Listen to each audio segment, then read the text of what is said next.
Now this isn't just another keyboard release. So I picked up the Superlight 2C last week because I wanted to see what Logitech has been up to. I set out to build the most insane gaming PC possible on an ultra tight budget. Every time a new piece of gaming gear drops, the internet loses its mind. Whether it's a new keyboard, new mouse, or new headset. People say it's game changing, broken, or the best upgrade ever. And you start to think, am I behind? Of course, we've all felt it. You buy something new, you plug it in, and suddenly everything feels faster. Your aim feels cleaner, your reactions feel sharper. But here's the problem. That feeling is real, but the reason behind it isn't what you think.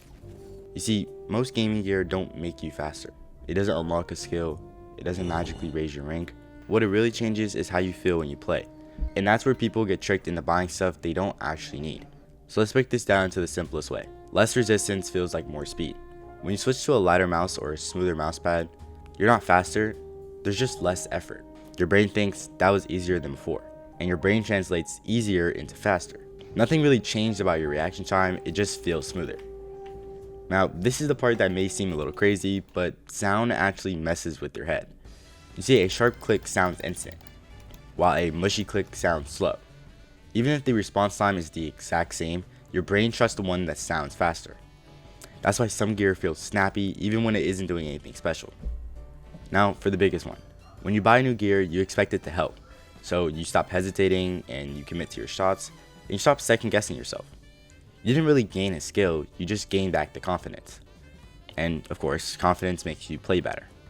Now here's the part that nobody really talks about. After a week, 2 weeks, the feeling of being the best in your school magically disappears. The gear that once felt magical feels normal again.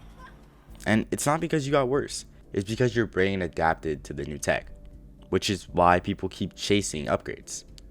Once the groundbreaking mouse they thought was going to change their life doesn't have that spark anymore, they're on to the next one. They're not upgrading for performance, they're chasing that first week feeling.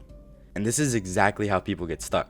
They play bad, they blame their setup, then they buy new gear, play better for a little bit, and then start to feel normal again.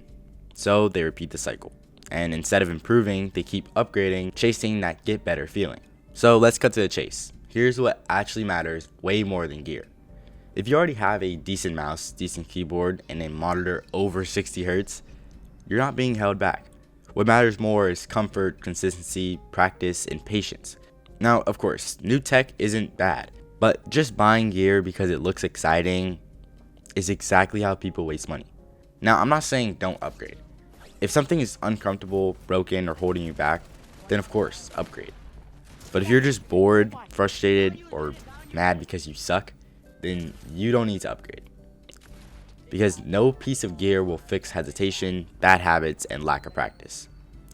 Now, I will tell you, if new gear makes you enjoy playing more, then that's a valid reason. Just don't confuse enjoyment with improvement. Most of the time, the upgrade you need isn't on Amazon. It's sticking with what you already have long enough to get good at it.